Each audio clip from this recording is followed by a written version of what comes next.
ខ្លួនបីដូចភ្នំបងវិលចង់ក្រានមិនជុំតែងប្រើសំដៅមនុស្សស្រីជាភេទទុនខ្សោយរស់នៅពឹងកំឡឹងប្តីគេមើលរំលងដំឡៃទាំងដែររាល់ថ្ងៃការងាររយមុខពេលប្តីចេញទៅធ្វើការចិត្តឆ្ងាយនៅផ្ទាំងនាទីជាម្ដាយមើលថែកូនក្នុងបន្ទុកដាំស្លបោកគុំបោះជូតសម្អាតត្រុកការងារផ្ទះមានច្រើនមុខកំពេចកំពុកធ្វើមិនចប់ឡើយអូយដុំឡៃការងារមនុស្សស្រីផងអ្នកមិនគួរមើលរំលងទោះនាងជាភេទទុនខ្សោយព្រោះមានរឿងខ្លះអ្នកក៏បានដឹងច្បាស់ហើយមិនអាចធ្វើដូចនាងឡើយ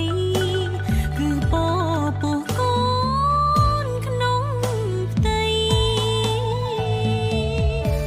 នារីជាមេដាពីភពលោកនាងម្ដាយបង្កើតយ៉ាងមករូបគាត់ក៏ជាមនុស្សស្រីគូឈប់រើសអើងហើយនាំគ្នាអើ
យដំឡៃព្រោះមនុស្សប្រហើយនឹងស្រីមានសិទ្ធិសេរីស្មើគ្នា